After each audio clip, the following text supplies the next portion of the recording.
Hello दोस्तों, स्वागत है आपका हमारे इस यूट्यूब चैनल में। आज की इस वीडियो में हम जानेंगे कि यदि आप पोस्ट ऑफिस में 10,000 रुपये की एफडी 1 साल, 2 साल, 3 साल या 5 साल के लिए करते हैं तो आपको कुल कितने रुपए का रिटर्न मिलेगा।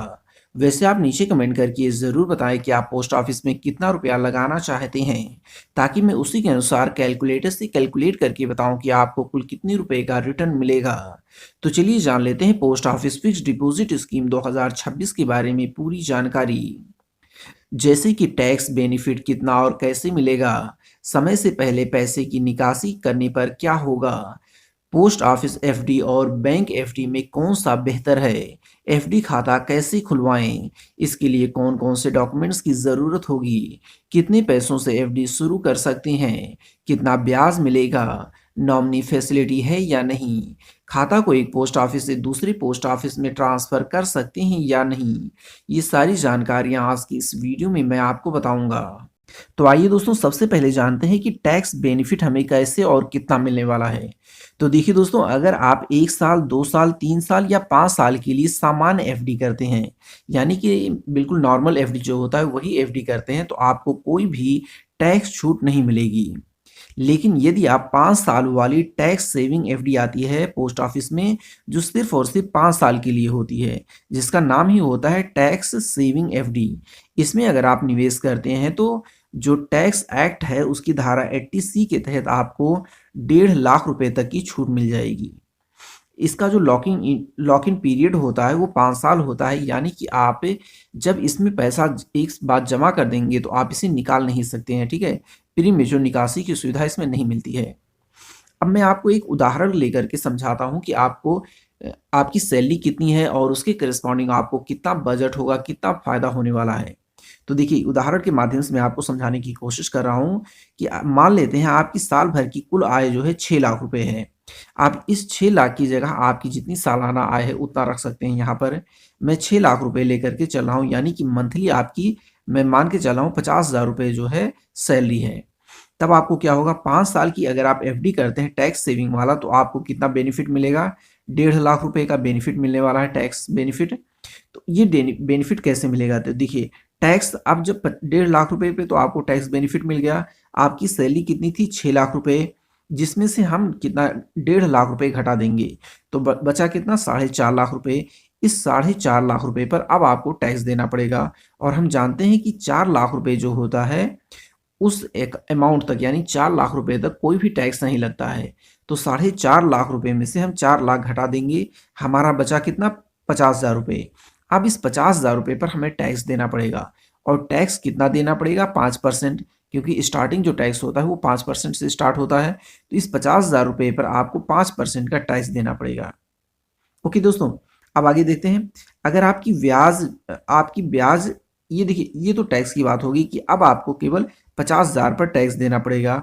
नहीं तो आपको कितने पर टैक्स देना पड़ता, 2 लाख रुपए पर आपको टैक्स देना पड़ता। यानी 6 लाख आपकी सैलरी थी, तो 4 लाख घटा देंगे तो बचेगा 2 लाख रुपए, तो आपको 2 लाख रुपए पर टैक्स देना पड़ता। अब यहाँ पर आपको जो है सिर्फ और सिर्फ 50,000 रुपये पर टैक्स देना पड़ेगा।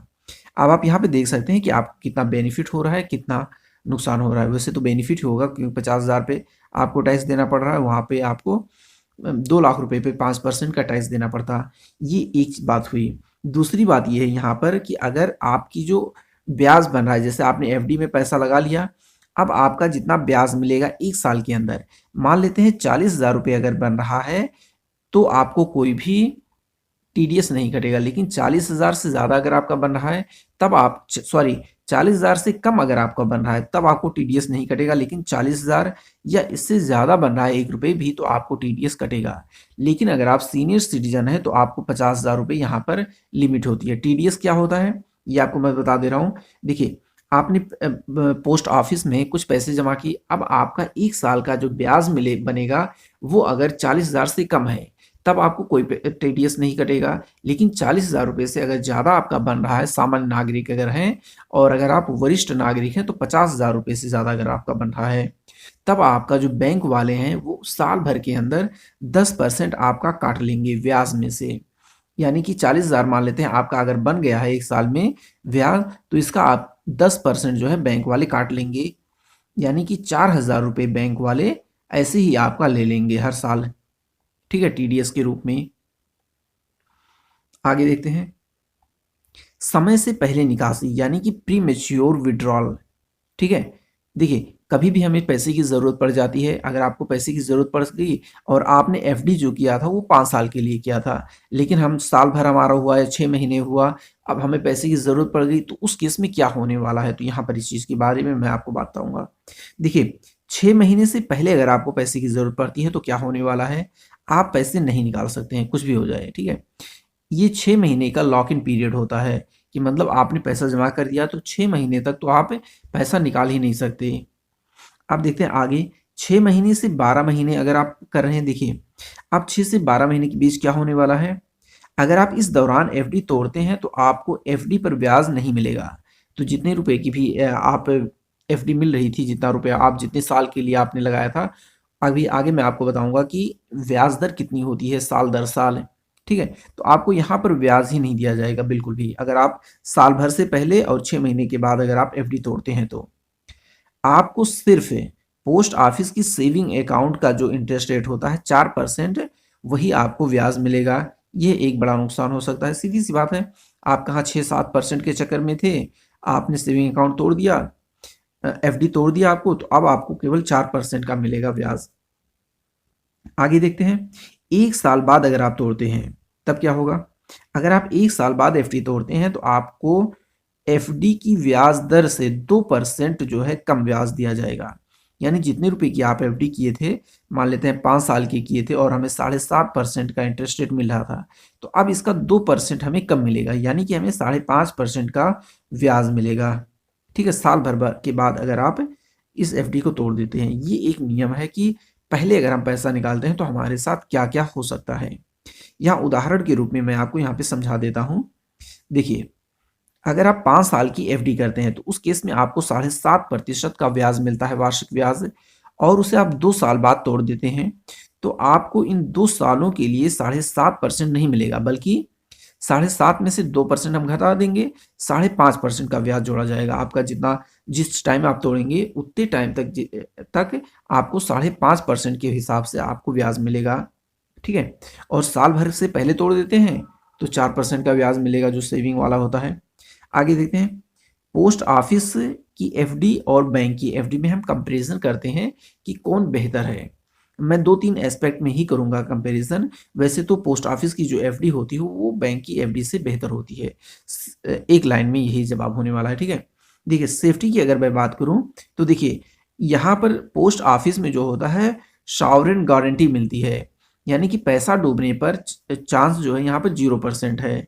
बैंक में थोड़ा रिस्क होता है, यहाँ पर आपको 5 लाख रुपए तक की गारंटी मिल जाती है।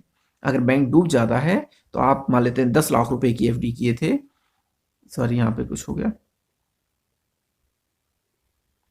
ओके, 10 लाख रुपए की अगर आपने एफडी किया था तो बैंक के केस में आपको 5 लाख रुपए का ही रिटर्न आपको मिलेगा। लेकिन पोस्ट ऑफिस के केस में आप चाहे जितने रुपए की एफडी किए रहेंगे, मान लेते हैं 20 लाख रुपए की आपने एफडी की है, तो पूरा का पूरा 20 लाख रुपए आपका यहाँ पर सेफ रहने वाला है। ये तो सुरक्षा की बात हुई। दूसरा है ब्याज दर जो है, ब्याज दर जो पोस्ट ऑफिस की हर एक केस में अगर आप देखेंगे बैंक से, तो लगभग लगभग 0.5 या 1% जो है इंटरेस्ट रेट आपको ज़्यादा ही देखने को मिलेगा। आगे मैं अभी पोस्ट ऑफिस की एफडी की इंटरेस्ट रेट के बारे में भी आपको बताऊंगा। आगे देखते हैं सीनियर सिटीजन के लिए। सीनियर सिटीजन के लिए यहाँ पर देखिए जो बैंक होते हैं वो जो नॉर्मल सिटीजन होते हैं उससे थोड़ा ज़्यादा ही इंटरेस्ट रेट देते हैं बैंक वाले, लेकिन पोस्ट ऑफिस में ऐसा नहीं होता है। जितना नॉर्मल लोगों को मिलता है उतना ही सीनियर वालों को भी मिलता है। तो अब अगर आप इस केस में अगर आप सीनियर सिटीजन हैं तो बैंक वाली एफडी को आप देख सकते हैं। आगे देखते हैं, देखिए खाता कैसे खोलें, how to open post office FD. तो बिल्कुल नॉर्मल है, पहला तरीका होता है ऑफलाइन आप खोल सकते हैं। बैंक में जाइए, पोस्ट ऑफिस में जाइए, वहाँ पर आप अपनी केवाईसी जमा कीजिए, यानी कि आधार कार्ड, पैन कार्ड और फोटो लेकर के जाइए, फॉर्म को भरिए, वो आपका खाता खुल जाएगा। दूसरा तरीका होता है ऑनलाइन। ऑनलाइन अब जो वर्तमान समय में जितना हमारा देश जो है एडवांस होता जा रहा है उसके हिसाब से देखेंगे तो ऑनलाइन तरीका आपके लिए बेस्ट होने वाला है। अगर आपके पास इंडियन पोस्ट इंटरनेट बैंकिंग है ठीक है, यानी कि पोस्ट ऑफिस की जो ऐप आती है उसे आप यूज़ कर रहे हैं, यानी कि पोस्ट ऑफिस में आपका पहले से खाता अगर है तो आप ऑनलाइन खोल सकते हैं। अगर आपका अभी तक कोई खाता ही नहीं है पोस्ट ऑफिस में, तब तो आपको ऑफलाइन ही खोलना पड़ेगा, आपको पोस्ट ऑफिस में जा करके खाता खोलना पड़ेगा। ठीक है, तो यहाँ पर स्टेप बाय स्टेप मैंने बता दिया है, बिल्कुल सिंपल है। जब आप अगर आप ऐप इस्तेमाल कर रहे हैं तो आप भी जानते ही होंगे। तो सबसे बात है कि आपको ऐप में लॉगिन करना है, रिक्वेस्ट सेक्शन होता है, उस सेक्शन में आपको जाना है। वहाँ पर ओपन टाइम डिपॉजिट अकाउंट ये चूज करना है। ठीक है, ओपन टाइम डिपॉजिट अकाउंट आपको चूज करना है। अब आपको कितनी अवधि के लिए करना है वो चुनना है, राशि कितना करना है वो चुनना है, और सबमिट में आपको क्लिक कर देना है और अब आपको रसीद मिल जाएगी। ठीक है, बिल्कुल बेसिक वो स्टेप्स होते हैं, आप 5 से 10 मिनट के अंदर ही स्टार्ट कर सकते हैं ऑनलाइन। आप देखते हैं कि एफडी के लिए आवश्यक दस्तावेज कौन कौन से होते हैं। अगर आप ऑफलाइन कर रहे हैं तो ये ऑफलाइन की बात कर रहा हूं मैं यहाँ पर। तो देखिए, Aadhaar card, pan card, 2 passport size photo और मोबाइल नंबर, इन चीज़ों की ज़रूरत पड़ती है। बेसिक चीज़ें हैं, ये आपको लेने जानी ही पड़ेंगी अगर आप ऑफलाइन तरीके से खोलने जा रहे हैं। अब देखते हैं कि एफडी खाता में कितना रुपया जमा करना होगा। तो देखिए, मिनिमम जो है आपको 1000 रुपये जमा करना होगा, और अधिकतम की यहाँ पर कोई भी सीमा नहीं, आप जितना रुपया चाहें उतना रुपया जमा कर सकते हैं। एफडी कितने साल की होगी? तो एफडी जो होती है 1 साल से लेकर के 5 साल तक के लिए होती है। 1 साल के लिए होती है, 2 साल के लिए होती है, 3 साल के लिए होती है और 5 साल के लिए होती है एफडी।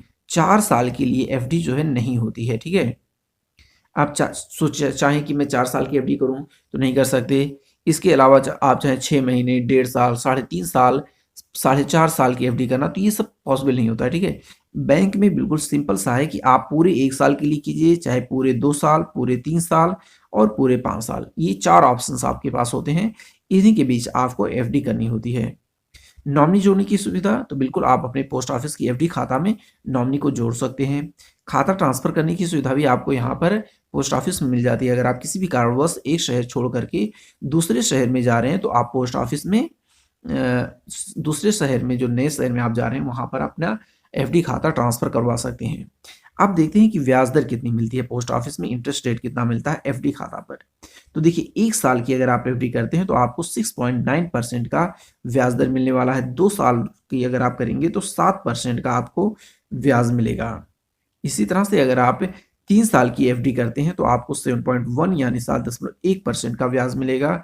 और अगर आप 5 साल की एफडी करते हैं तो आपको 7.5% का ब्याज मिलने वाला है। अब हम देखते हैं कि एफडी पर रिटर्न कितना मिलेगा। अगर हम 10,000 रुपये की एफडी करते हैं 1 साल के लिए, तो इस केस में कितना रिटर्न मिलेगा? तो देखिए, 1 साल के केस में आपको 6.9% का ब्याज मिलेगा, और इस तरह से आपका जो टोटल अमाउंट बनेगा, मेच्योरिटी अमाउंट होगा, वो होगा 10,708 रुपये, जिसमें से इंटरेस्ट का जो पैसा होगा वो होगा 708 रुपये। इसी तरह से अगर आप 10,000 रुपये की एफडी जो है 2 साल के लिए करते हैं, ठीक है, तो 2 साल की अगर आप करेंगे तो 7% का ब्याज हो जाएगा। मैंने अभी आपको बताया था कि 2 साल के केस में 7% का ब्याज मिलता है। 10,000 रुपये 2 साल के लिए हम डिपॉजिट करेंगे, तो अब यहाँ पर जो टोटल अमाउंट मिलेगा हमें 2 साल बाद, वो होगा 11,489 रुपये, जिसमें से इंटरेस्ट का जो पैसा होगा वो होगा 1,489 रुपये। इसी तरह से अगर आप 3 साल की एफडी करते हैं, ठीक है, तो 3 साल की केस में आपका जो ब्याज दर हो जाएगा वो 7.1 हो जाएगा। और 3 साल की 10,000 की एफडी कर रहे हैं, तो इस तरह से जो टोटल अमाउंट बनेगा हमारा मेच्योरिटी अमाउंट 3 साल बाद, वो होगा 12,351 रुपये, जिसमें से जो ब्याज का पैसा होगा वो होगा 2,351 रुपये। अब 4 साल की एफडी तो होती नहीं है, तो 5 साल के केस में कितना मिलेगा ये देख लेते हैं। 5 साल के केस में आपको जो ब्याज दर मिलेगा वो 7.5% का हो जाएगा। और 10,000 अगर हम 5 साल के लिए आप देख सकते हैं डिपॉजिट करते हैं, तो इस तरह से हमारा जो मेच्योरिटी अमाउंट बनेगा 5 साल बाद, वो हमें टोटल अमाउंट मिलने वाला है 14,449 रुपये, जिसमें से सिर्फ ब्याज का जो पैसा होगा वो होगा 4,499 रुपये। तो दोस्तों, आप नीचे कमेंट करके ज़रूर बताएं कि आप पोस्ट ऑफिस में कितना रुपया जमा करना चाहते हैं, तो मैं उसी के अनुसार कैलकुलेटर से कैलकुलेट करके आपको बता दूंगा कि आपको कुल कितने रुपए का रिटर्न मिलेगा। अंत में आपसे एक छोटी सी रिक्वेस्ट है कि वीडियो को लाइक और चैनल को सब्सक्राइब कर लें। Thank you.